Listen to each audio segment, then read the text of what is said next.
Tierra derecha total. Términos hípicos, yo no soy hípico, pero se entiende el concepto perfectamente. Cuando los caballos doblan la última curva y entran y se enfrentan ya a la meta. De eso se trata en esta carrera. Son 2 caballos, suelen ser muchos caballos en competencia electoral. Aquí son 2 caballos, es una elección binaria, apruebo o rechazo. Es ya este domingo. Quedan 5 días completos para que sea este domingo. Y para analizar los últimos acontecimientos y lo que queda en los metros finales de esta carrera, está Marco Moreno con nosotros, que es decano de la Escuela de Gobierno de la Universidad Central. Marco, buenas noches. Gracias como siempre por venir. Gracias a ti, Matías. Partamos, después vemos los metros que le restan a esta carrera, los metros que acaban de pasar, los últimos acontecimientos, lo ocurrido en Valparaíso, lo ocurrido aquí en Santiago, la detención del señor Yaitula en el sur. ¿Mueven la aguja? ¿Alcanzan a mover la aguja algo a tu juicio? Yo creo que sí, en un cierto segmento, no en el sector del votante duro de ambas opciones, del apruebo y el rechazo, pero sí lo podrían mover en el sector de un electorado blando o del indeciso, que son 2 tipos de electores distintos, ¿no? El blando es el que habiendo tomado la decisión de ir a votar, que tiene más o menos... Podría cambiar. Puede cambiar, ¿no? El hecho del día sábado de la bandera es un hecho que mueve, ¿no es cierto?, porque conecta emocionalmente con las personas y eso podría hacerle cambiar de opinión. Lo del enfrentamiento entre ciclistas y los carretoneros también el día domingo, por el tema de la polarización, de la violencia, también podría mover algo a ese elector blando. En el mundo, en las democracias modernas, este electorado blando siempre se mueve entre un 20 y un 40%, no es poco, ¿ah? Y agrégale tú eso el electorado indeciso, ¿no? Porque muchos dicen sí, los indecisos son 17, 18, 20%, de eso la mitad no va a ir a votar probablemente, porque esos no han tomado la decisión de ir a votar, ¿no? En cambio, el blando sí tomó la decisión, tiene una opción, pero también opera lo que se conoce técnicamente como el efecto de arrastre, ¿no? Es decir, gente que empieza a ver que a su alrededor empiezan a hablar del apruebo, del rechazo, ¿no? Y por lo tanto dice, estos van a ser los ganadores. Bueno, en realidad había pensado de esta manera, pero me voy a plegar a esta otra, Quiero ¿no? estar en el lado correcto de la historia. Quiero estar en el que gana. Es un efecto moda, ¿no es cierto? Yo quiero estar con los que gane. ¿Pasa eso? ¿Está estudiado eso? Está estudiado, sí, claro. Disculpa que meta un tema que también ha sido levemente discutido. Por eso ocurre lo de las encuestas, por eso se prohíben las encuestas 15 días antes, para evitar influenciar a alguien. Bueno, esa es una de las razones que se esgrime, pero sabemos que las encuestas en Chile hoy día en redes sociales circulan libremente y sin ninguna restricción. Ayer domingo también se dieron a conocer encuestas que se publicaron sobre aprobación presidencial y como sabemos que hay una correlación entre el gobierno, la gestión del gobierno y el proceso constituyente y el plebiscito, por lo tanto no es difícil vincular, ¿no es cierto?, esta suerte de efecto asociación que podía haber entre la aprobación presidencial y el proceso constituyente.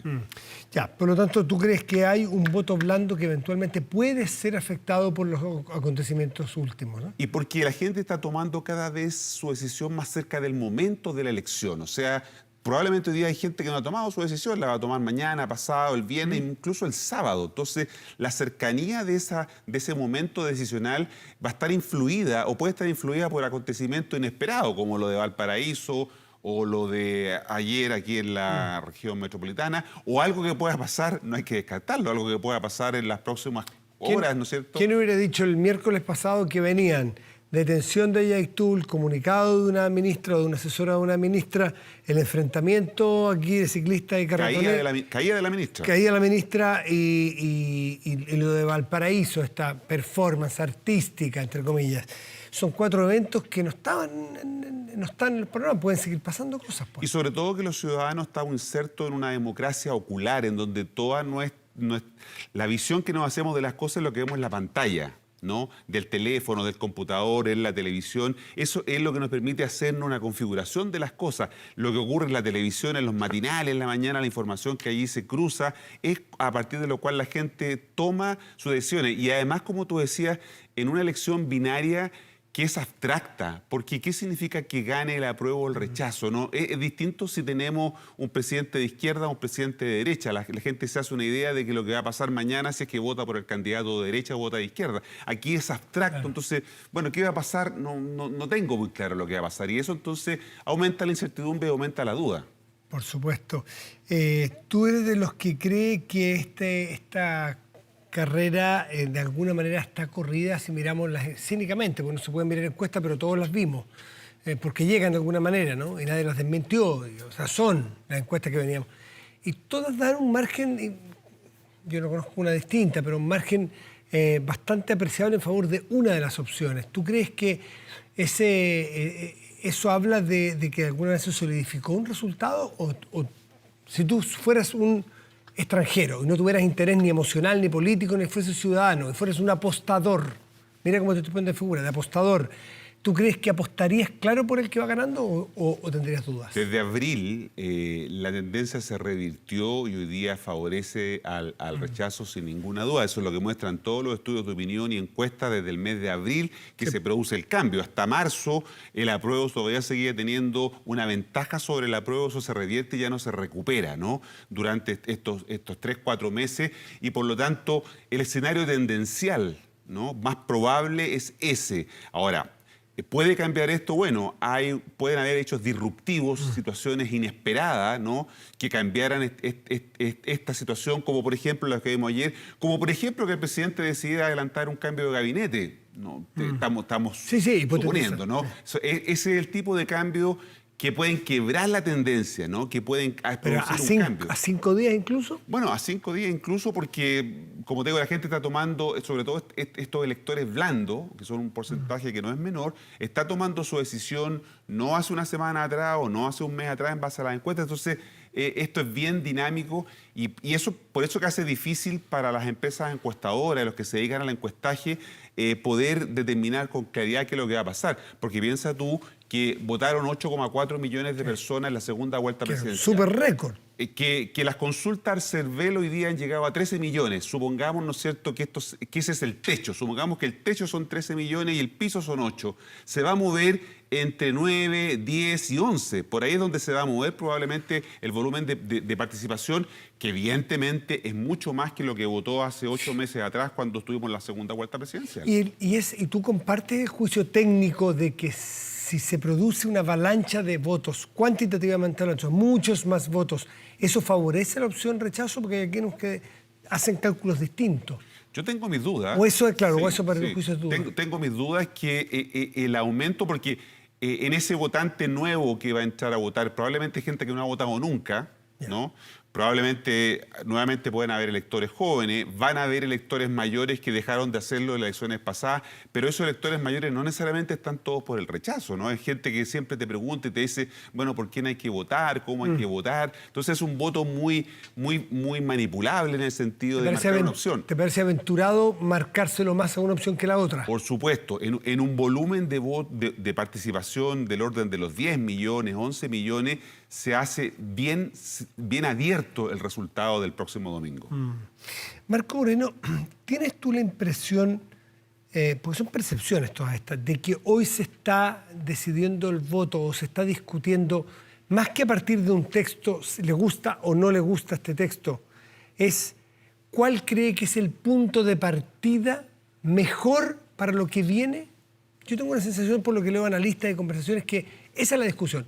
Yo soy apruebo porque creo que a partir de esta nueva Constitución podemos mejorarla. Yo soy rechazo porque creo que es mejor darnos una instancia nueva desde cero.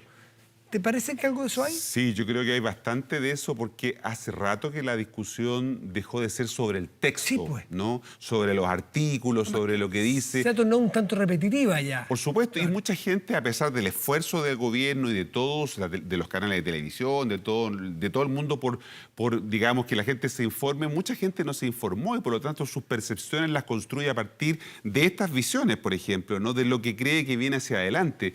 Por lo tanto, la discusión estamos en el momento interpretativo, pero dejó de ser sobre la interpretación del texto constitucional, sino que tiene que ver con más bien cómo a mí me va a afectar una nueva constitución en mi vida, la de mi familia, hacia adelante, hacia el futuro, ¿no? Eso es lo que de alguna manera está en juego y por eso que es tan difícil de pensar lo que esa persona está intentando decidir con lo que va a hacer y por eso la duda que tenemos respecto de los estudios de opinión pública.